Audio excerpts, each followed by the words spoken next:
1000 पत्रातून शेतकऱ्यांचे मुख्यमंत्र्यांना साकडे. करंजीसह 13 गावातील MIDC रद्द करण्याची मागणी.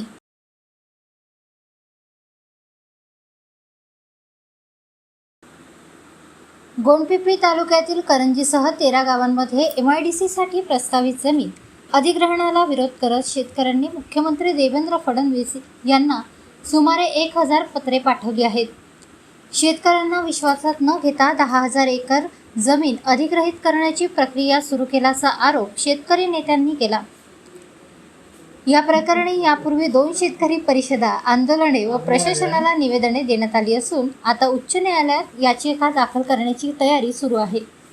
MIDC प्रकल्पामुळे अनेक शेतकरी भूमिहीन होण्याची भीती व्यक्त करण्यात आली आहे. त्यामुळे मुख्यमंत्र्यांनी संवेदनशीलतेने दखल घेऊन जमीन अधिग्रहणाची अधिसूचना रद्द करावी अशी मागणी पत्रकार परिषदेत करण्यात आली. अधिसूचना रद्द न केल्यास येत्या 15 दिवसात चक्काजाम व जेलभरो आंदोलन करण्याचा इशारा शेतकरी संघर्ष कृती समितीने दिला आहे. या पत्रकार परिषदेला advocate Vamanrao Chatap, doctor Aniruddha Wankar, advocate Deepak Chatap, advocate Sachin Phulzele यांच्यासह शेतकरी व पदाधिकारी उपस्थित होते. यामध्ये आधीच त्या भागात करंजीला जमीन ॲक्वायर केली 38 वर्षापूर्वी 35 एकर आणि त्याच्यात कधीच उद्योग आला नाही. आणि आता 13 गावातली जवळजवळ 10,000 हेक्टर जमीन ॲक्वायर करायचा सरकारचा प्रस्ताव, कसली कायदेशीर प्रक्रिया फॉलो झाली नाही. आणि हे जमीन म्हणतात, जमीन आमची, मालक आम्ही, आम्हाला जमीन द्यायची नाही, आम्ही जमीन सक्तीने घेणार असेल तर आम्ही प्रतिकार करू, ह्याच तऱ्हेची भूमिका सगळी आहे. ज्या ज्या स्टेजला नोटीस झाली त्या स्टेजला यांनी विधिवत आक्षेप घेतले आहे आणि आक्षेपामध्ये प्रत्येकाने सांगितले मी जमीन द्यायला तयार नाही. त्यामुळे जेव्हा अशी स्पष्ट भूमिका आहे, हे कायद्याचं अधिराज्य आहे आणि कायद्याच्या अधिराज्यामध्ये तुम्ही सक्ती करू शकत नाही. आणि दुसरी महत्वाची भाग अशी की हे MIDC ऍक्ट खालचं एक्विशन आहे, जो 61 कायदा आहे, 32(2)च्या नोटिसेस परत डबल दिल्या गेल्या आहे. पण देशामध्ये 13 साली जो LARR 2013 नावाचा कायदा आला, त्याच्यामध्ये काही सामाजिक जबाबदाऱ्या टाकल्या गेल्या की त्याच्यासाठी जे म्हणून तिथल्या पॉप्युलेशन्स आहेत त्यांचे अधिकार, तिथे असणाऱ्या अम्युनिटीज, या सगळ्या बाबीचा विचार केला गेला पाहिजे.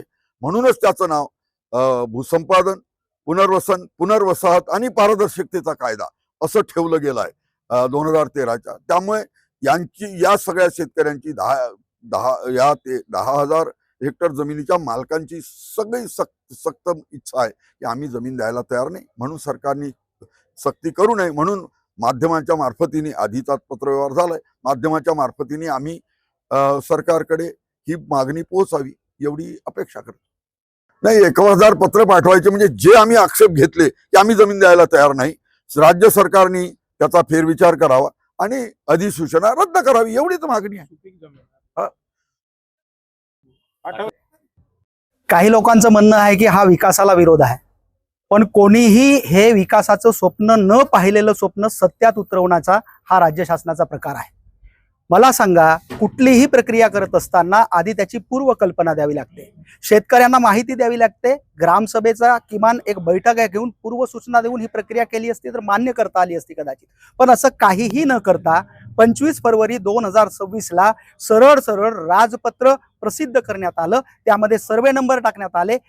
करंजी आणि इतर 12 गावातल्या शेतकऱ्यांच्या संपूर्ण शेत्या, म्हणजे गरज नसताना उद्योग किती स्पेस मध्ये उभे करायचा हे माहित नाही, पण त्यासाठी लागणारी जमीन मात्र 10,000 एकर पाहिजे. याचा सरळ सरळ असा अर्थ आहे की MIDCच्या नावावर जमीन घ्यायची आणि ती कुठल्या तरी खाजगी भांडवलदाराच्या घशात घालायची आणि त्याच्या बदल्यात आमच्या पदरी काय, तर आमची संपूर्ण गावाची गावं उद्ध्वस्त होणार. म्हणजे संपूर्ण 13 गावं गोंडपिंपरी तालुक्याच्या नकाशावरूनच उद्ध्वस्त होतील की काय, ह्या भीतीपोटी आदरणीय चटप साहेब, डॉक्टर अनिरुद्ध वनकर साहेब, माननीय विजय वडेट्टीवार साहेब, ॲडव्होकेट चटप साहेब, कमलेश निमगडेजी, माननीय राजेश कवटेजी, माननीय मारुती पाटील भोयर, माधव लडके आणि ही सर्व शेतकरी मंडळी आम्ही स्वतःहून पुढे आलो.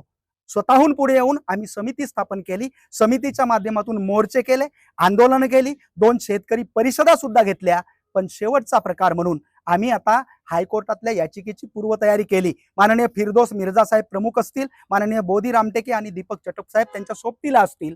पण त्याआधी एक भावनिक साथ घालावी, पाहूया, आमच्या महाराष्ट्राचे मुख्यमंत्री अभ्यासू आहेत आणि संवेदनशील आहे असं लोक म्हणतात.